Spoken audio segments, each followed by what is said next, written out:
Hello everyone, welcome back to Commerce Room. This is Priya here, educator to students.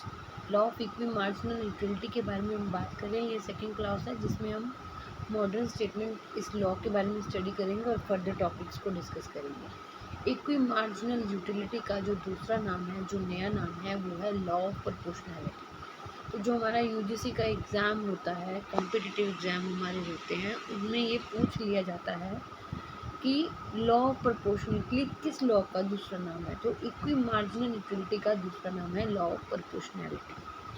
According to them a consumer gets maximum satisfaction when the ratio of their marginal utility derived from the different goods and their price is equal. जब हम law के name के ऊपर बात कर रहे हैं तो लॉ ऑफ प्रोपोर्शनैलिटी मतलब उनका प्रोपोर्शन रेशो बनाना है। इनका किस किस का रेशो बनाना है?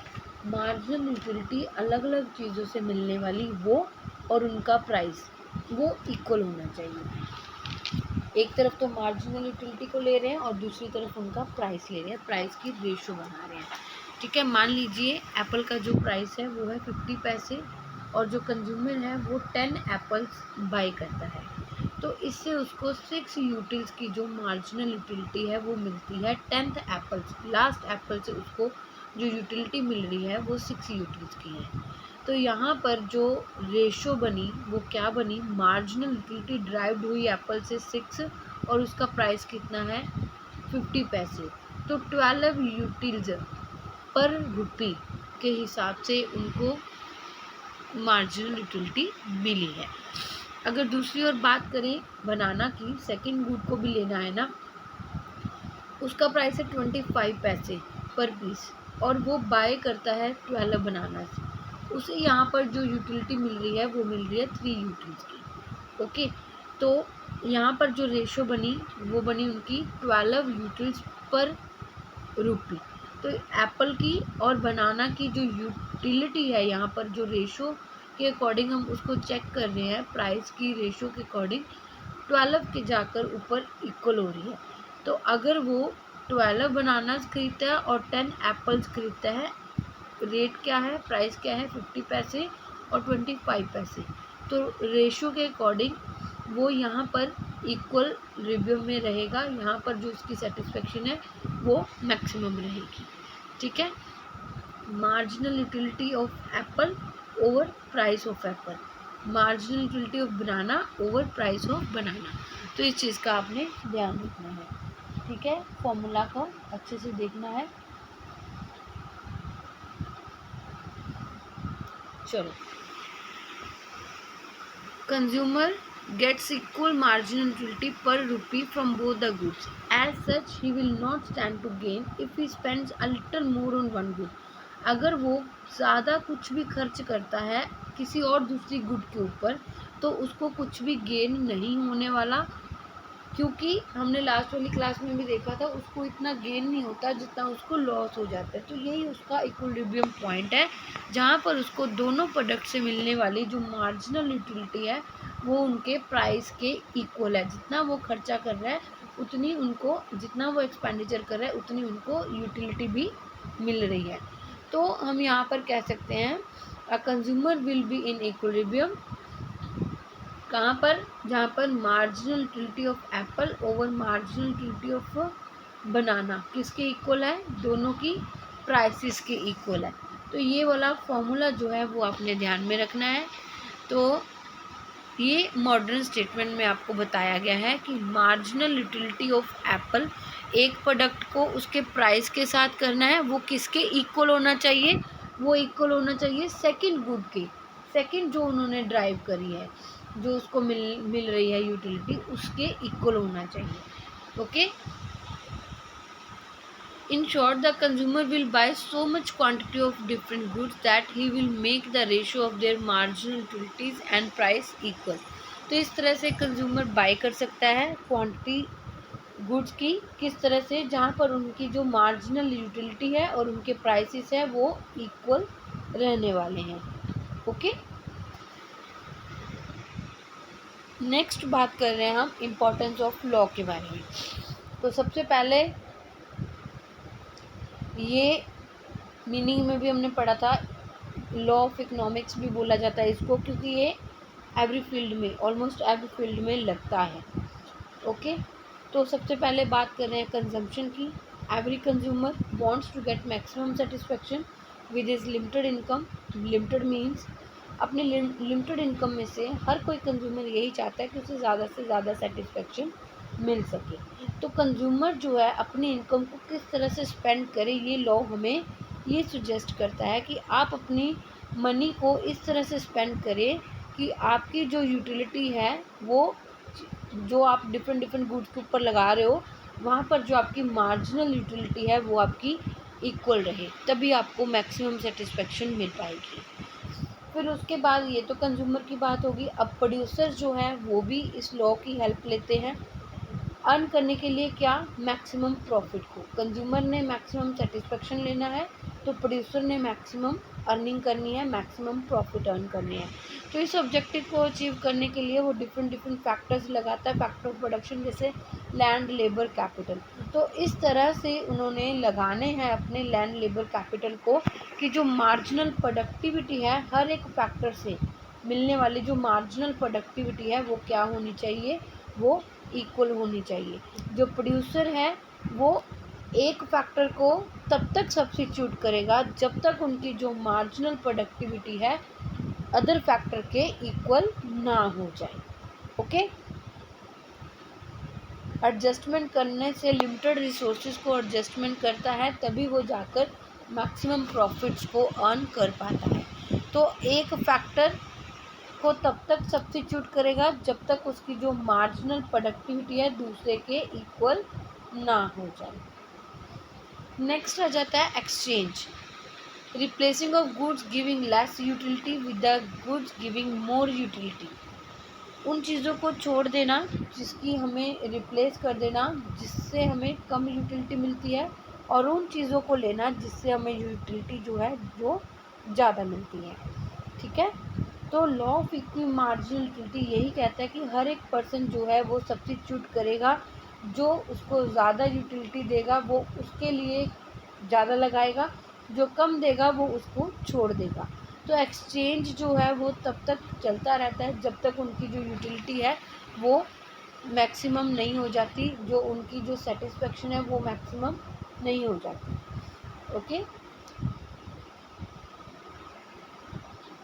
नेक्स्ट आ जाता है distribution, refers to the distribution of national income among the factors of production, जैसे लैंड, लेबर, कैपिटल। डिस्ट्रीब्यूशन जो है लॉन्ग रन में every factor gets its share out of the national income according to the marginal productivity. तो long run में हर एक factor को अपना शेयर मिलता है इनकम में से, नेशनल इनकम में से, उनकी मार्जिनल प्रोडक्टिविटी के अकॉर्डिंग। तो इस डिस्ट्रीब्यूशन के लिए जो फैक्टर्स हैं वो म्यूचुअली सब्स्टिट्यूट किए जाते हैं कि मार्जिनल प्रोडक्टिविटी है हर एक फैक्टर की क्या आ जाए, इक्वल आ जाए, रेम्यूनरेशन के इक्वल आ जाए मार्जिनल प्रोडक्टिविटी। तो marginal productivity of different factors becomes equal to each other. तो मार्जिनल प्रोडक्टिविटी है अलग अलग फैक्टर्स की वो क्या हो जाती है, इक्वल हो जाती है, जैसे प्रोड्यूसर वाले में हमने डिस्कस किया। नेक्स्ट आ जाता है पब्लिक फाइनेंस। पब्लिक फाइनेंस में भी इस लॉ की बहुत ज़्यादा इम्पोर्टेंस है। जैसे रेवेन्यू एंड एक्सपेंडिचर की अगर हम बात करें तो जब टैक्सेस वगैरह लगाए जाते हैं तो इस तरह से लगाए जाते हैं कि जो मार्जिनल सेक्रीफाइस कर रहा है टैक्स पेयर इक्वल होना चाहिए किसके ऊपर, जो उनको सोसाइटी में बेनिफिट वगैरह मिल रहे हैं।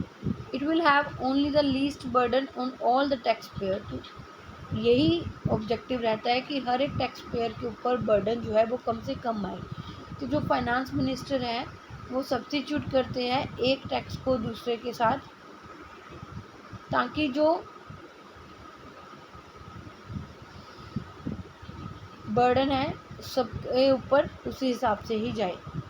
At the time of spending the public funds it is ensured that the marginal benefit of each type of expenditure should be equal। हर तरह का जो हम एक्सपेंडिचर कर रहे हैं उसका जो बेनिफिट है वो इक्वल होना चाहिए। सोशल एडवांटेज जो है वो हर एक मैक्सिमम इंजॉय कर पाए। जब हम लोग टैक्सेस वगैरह पे करते हैं तो उसके बदले में जो फंड्स वगैरह इकट्ठे करते हैं, गवर्नमेंट हमारे लिए ही फैसिलिटीज़ हमें देती है, ठीक है। तो जो हर एक पर्सन्स को सोशल बेनिफिट मिल रहे हैं, सोशल एडवांटेजेस मिल रहे हैं, वो टैक्स पेयर के इक्वल पेमेंट जो कर रहे हैं वो इक्वल होनी चाहिए। तो ये लॉ ऑफ इक्वल मार्जिनलिटी में बताया गया कि जितना आप दे रहे हो उसके इक्वल आपको मिलना भी चाहिए। अगर आप टैक्सेस पे कर रहे हो तो सोसाइटी में सोशल एडवांटेजेस गवर्नमेंट आपके लिए क्या कर रही है, तो इस हिसाब से सारा बनाया जाता है। Distribution of income between the saving, income between saving and consumption, income को सेविंग एंड कंजम्पशन के बीच में डिस्ट्रीब्यूट करना। तो ये लॉ हमें ये बताता है कि जो इनकम है वो इस तरह से डिस्ट्रीब्यूट होनी चाहिए कि जो लास्ट यूनिट हमने मनी का स्पेंड किया है वो इक्वल होना चाहिए last money kept in the form of saving.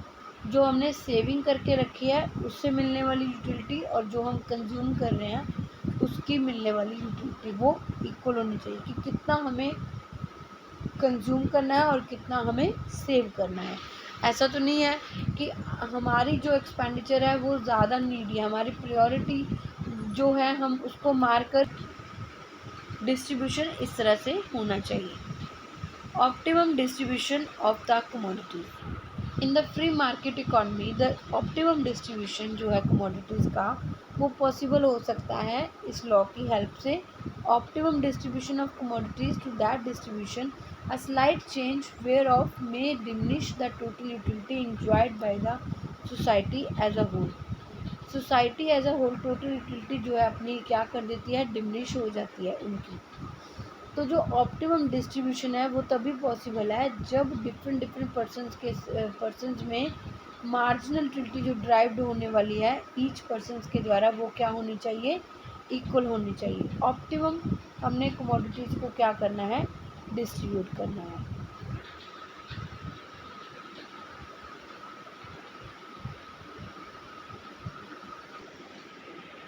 Next है डिस्ट्रीब्यूशन ऑफ एसेट।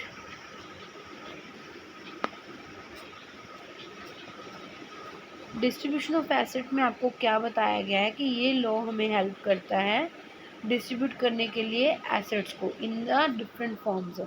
जैसे हमारे पास जो मनी है हमने उसको किस तरह से लगाना है, गोल्ड में कितना लगाएं, शेयर्स में कितना लगाएं, बैंक डिपॉजिट में कितना लगाएं, ये हमें हेल्प करता है कि हमने अपने एसेट्स को किस तरह से डिस्ट्रीब्यूट करना है। तो जो investment different forms of assets में हमने करनी है वो इस तरह से होनी चाहिए कि लास्ट मनी जो हम इन्वेस्ट कर रहे हैं वो हमें इक्वल मार्जिनल यूटिलिटी दे, ठीक है। तो ताकि हमें क्या मिल सके, मैक्सिमम सेटिस्फेक्शन मिल सके।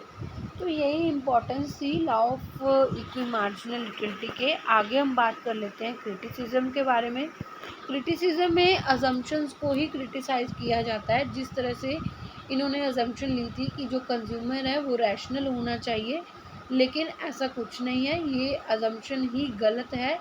कुछ कंज्यूमर्स आइडल बाय नेचर होते हैं, तो वो अपनी हैबिट्स को, अपने कस्टम्स को सेटिस्फाई करने के लिए वो चीज़ें भी ले लेते हैं जिनसे उनको कम यूटिलिटी मिलती है, ठीक है। तो अपनी वो आदत के कारण भी कुछ कर सकते हैं, कुछ और भी उनको हो सकती है, उनकी मजबूरी हो सकती है। तो ये ज़रूरी नहीं है कि हर कोई पर्सन उन्हीं चीज़ों के ऊपर फोकस करे जो उनको हायर यूटिलिटी देता हो, तो उनको वो कम यूटिलिटी वाली चीज़ें भी लेनी पड़ सकती हैं। तो इस तरह से तो वो कभी भी मैक्सिमम सेटिस्फेक्शन ले ही नहीं पाएंगे। तो नेक्स्ट आ जाता है consumer is not calculating. Consumer calculator तो नहीं है ना, तो इन्होंने कहा कि कंज्यूमर जो है कॉन्स्टेंटली कैलकुलेट करे कि उसे जो लास्ट रुपी वो स्पेंड कर रहा है उसको स्पेंड करने से कितनी यूटिलिटी उसको ड्राइव हो रही है, कितने यूटिल्स उसको ड्राइव हो रहे हैं। ये अजम्पशंस रॉन्ग है। Consumer goes on comparing the marginal utility of last rupee spent on the different commodities, बिल्कुल गलत है। इन एक्चुअल लाइफ ये कैलकुलेट करना इजी नहीं है कंज्यूमर के लिए। प्रैक्टिकली ये बहुत ही ज़्यादा डिफ़िकल्ट है कि हर एक पॉइंट पे किसी चीज़ को लेने से पहले वो देखे कि उसे कितनी यूटिलिटी यहाँ से मिलेगी, यहाँ पहले कितनी मिली थी, अब कितनी मिल सकती है। और ये भी नहीं है कि लास्ट टाइम जो हमें यूटिलिटी मिली थी अगर हम नेक्स्ट टाइम वही वाली चीज़ को फिर से कंज्यूम कर रहे हैं तो हमें सेम ही टेस्ट मिले, सेम ही यूटिलिटी मिले, नो। तो इस तरह की चीज़ें जो हैं, जो अजम्पशंस में इन्होंने लिया है वो रॉन्ग है, टोटली रॉन्ग है। नेक्स्ट आ जाता है शॉर्टेज ऑफ द गुड्स। कभी कभी क्या होता है कि मार्केट में गुड्स की शॉर्टेज होती है तो कंज्यूमर को लेस यूटिलिटी वाली गुड्स भी लेनी पड़ सकती है। अगर कुकिंग गैस अवेलेबल ही नहीं है तो वहाँ पर कोल या केरोसिन ऑयल को यूज़ करना पड़ सकता है, लेकिन केरोसिन ऑयल तो उसको कभी भी मैक्सिमम सेटिस्फेक्शन नहीं देगा। तो ऐसी चीज़ें भी लेनी पड़ सकती है मजबूरी में, जो कि टाइम पास करने के लिए लेनी पड़े, लेकिन लेनी पड़ेगी। तो हर टाइम कभी भी खर्चा करते टाइम ये ज़रूरी नहीं है कि पर्सन को हमेशा यूटिलिटी वाली, ज़्यादा यूटिलिटी वाली चीज़ें ही मिले, ठीक है। नेक्स्ट आ जाता है influence of fashion, custom and habits. Actual expenditure करता है जो कंज्यूमर, वो फैशन, कस्टम और हैबिट्स से इन्फ्लुएंस होके ही करता है। तो बहुत सारे जो कंज्यूमर होते हैं, many time buys more good such a way gives a less utility. कभी कभी चीज़ फैशन में होने के कारण, ट्रेंड में होने के कारण उनको क्या कर देती है, लेस यूटिलिटी वाली चीज़ें भी ले लेते हैं। अब देखो, अभी आजकल बहुत ज़्यादा ट्रेंड है इंस्टा रील्स का। हमें पता है कि यहाँ से हमें कुछ नहीं मिलने वाला, ठीक है। हमारी जो लेस यूटिलिटी है, हम तभी भी अपना टाइम जो है, मनी की बात ना करें, टाइम जो है वहाँ पे लगाते हैं, ठीक है। तो कभी कभी जो चल रहा होता है उसके अकॉर्डिंग कंज्यूमर जो है चलना शुरू कर देता है। ये भी उसको पता है कि ये उसको लेस यूटिलिटी दे रही है, तभी भी वो ले लेता है।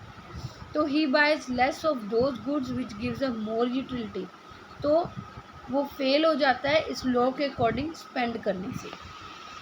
नेक्स्ट आ जाता है इग्नोरेंस ऑफ द कंज्यूमर। कभी कभी कंज्यूमर को पता ही नहीं होता राइट प्राइसेस के बारे में, is ignorant about the less expensive substitute of goods, कि सस्ती चीज़ों को भी सब्स्टिट्यूट किया जा सकता है। कभी कभी उसे मार्केट के बारे में नहीं पता होता है, ठीक है।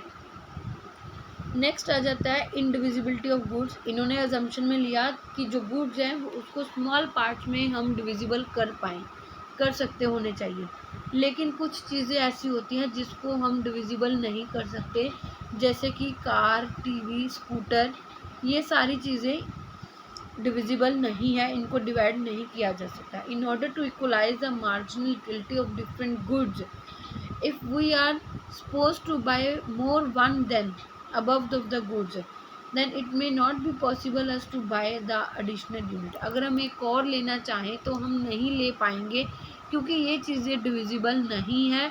यहाँ पर हमें सिंगल ही लेनी पड़ेगी। Does not apply to the indivisible goods. ऐसा तो नहीं है कि टीवी के कुछ पार्ट्स ले लें, कुछ पार्ट्स ना लें, ऐसा नहीं है, हमें पूरा ही लेना पड़ेगा। ये डिविजिबल गुड्स के ऊपर ही लगता है, इंडिविजिबल गुड्स के ऊपर नहीं लगता है। Constant income and price. इन्होंने कहा कि कंज्यूमर की जो इनकम है, जो प्राइसेस है, वो कांस्टेंट होने चाहिए। यही इनकी अजम्पशन है, लेकिन ये ऐसा पॉसिबल नहीं होता है। कंज्यूमर जो है वो इनकम उसकी लिमिटेड नहीं होती है, इनकम उसकी इंक्रीज़ भी हो सकती है और डिक्रीज़ भी हो सकती है, तो कांस्टेंट नहीं होती। उसी तरह से प्राइसेस भी मार्केट में कभी भी कांस्टेंट नहीं होते हैं, वो इंक्रीज़ डिक्रीज़ होते रहते हैं। तो ये अजम्पशन भी इनकी रॉन्ग हो गई। He can't extend his satisfaction beyond this limit. अब इसके अकॉर्डिंग तो अपनी सेटिस्फेक्शन को इसी दायरे के अंदर रह के ही उसको पूरा करना पड़ेगा, है ना, क्योंकि उन्होंने इनकम को ही क्या कर दिया, लिमिटेड कर दिया। तो अगर उसकी इनकम ज़्यादा हो जाती है तो वो ज़्यादा भी सेटिस्फेक्शन ले सकता है अच्छी चीज़ों को लेकर, ज़्यादा स्पेंड करके। तो इन्होंने इनकम को क्या किया है, कांस्टेंट किया है, जो कि रॉन्ग है। In defined budget period of the consumer is not defined. Budget period refers to that period in which the consumer has to spend his income on the different uses। तो ये last month भी हो सकता है, last year भी हो सकता है। लाइक हम टीवी सेट, रेफ्रिजरेटर वगैरह बाई करते हैं किसी एक पर्टिकुलर बजट पीरियड में, but they continue to yield the utility over many budget periods. हम एक बार खर्चा करते हैं, एक साल में ले लिया, तो उसके बाद 10-12 साल उन चीज़ों को हमने यूज़ करना है, तो जो यूटिलिटी है हमें उनसे मिलती रहेगी। तो मार्जिनल यूटिलिटी है ऐसी गुड्स से, उसको कंपेयर नहीं किया जा सकता उन चीज़ों के साथ जो कि उसी सेम बजट पीरियड में ली हो। मान लीजिए एक ही साल में हमने टीवी और रेफ्रिजरेटर ले लिया।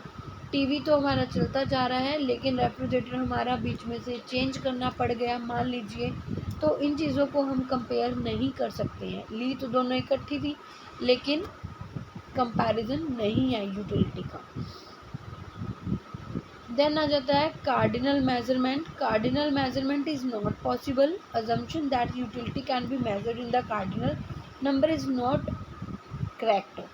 मेजरमेंट यूटिलिटी का पॉसिबल नहीं है। कंज्यूमर कैसे कह सकता है कि मुझे फर्स्ट मैंगो खाने से 12 यूटिल्स की यूटिलिटी मिली और सेकंड खाने से 10 यूटिल्स की यूटिलिटी मिली। मार्जिनल यूटिलिटी जो है एस्टिमेटेड है, ठीक है, तो ये हमें डाउटफुल ही रखती है, ये हमें एक्यूरेट रिजल्ट्स वगैरह नहीं देती है। Cardinal measurement not possible. Change in the marginal utility of money. Assumption ये है कि मार्जिनल यूटिलिटी जो मनी की है वो कांस्टेंट रहेगी, जो कि अनरियलिस्टिक है। एक्चुअल लाइफ में मार्जिनल यूटिलिटी ऑफ मनी जो है वो इंक्रीज और डिक्रीज होती है। When a consumer buys more goods he is left with the less amount of money. जब ज़्यादा चीज़ें खरीदेगा तो उसके पास थोड़ा पैसा बचेगा। Smaller the amount of money, higher is its marginal utility. Due to increase in the marginal utility of money, a consumer will have to rearrange his expenditure on the different goods. जिस तरह से उसकी जो marginal utility है decrease होती है या increase होती है, तो उसको अपना जो एक्सपेंडिचर है वो रीअरेंज करना पड़ेगा। तो एज अ रिज़ल्ट ये जो लॉ है वो डिफ़िकल्ट है।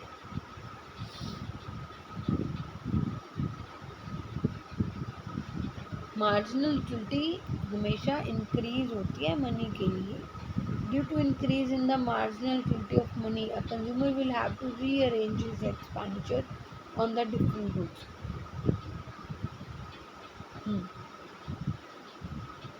देन आ जाता है कॉम्प्लीमेंट्री गुड्स। कॉम्प्लीमेंट्री गुड्स के ऊपर ये लॉ नहीं लगता है। कॉम्प्लीमेंट्री गुड्स जिसको हमने फिक्स्ड प्रपोर्शन में यूज़ करना ही करना है, जैसे कैमरा लिया है तो साथ में फिल्म भी चाहिए हमें, ठीक है, जैसे कार ली है साथ में आपको पेट्रोल भी चाहिए। ये सारी चीज़ें कॉम्प्लीमेंट्री गुड्स हैं, तो इनके ऊपर ये लॉ एप्लीकेबल नहीं होता है। तो ये कहा जा सकता है कि हो सकता है कि इसके कुछ फीचर्स हो, कुछ बेनिफिट्स भी हो, लेकिन साथ में बहुत सारे इसके ड्रॉबैक भी हैं जो कि क्रिटिसिज्म में बताए गए हैं। आई होप यहाँ तक आपको क्लियर हो गया होगा। बाकी कंज्यूमर इक्विलिब्रियम के बारे में हम नेक्स्ट क्लास में डिस्कस करते हैं। अभी तक आपने हमारे चैनल को सब्सक्राइब नहीं किया तो चैनल को सब्सक्राइब जरूर कीजिए। सेंस अच्छे लगते हैं तो एक लाइक ज़रूर कीजिए। Thank you so much students, मिलते हैं हमारी नेक्स्ट क्लास में।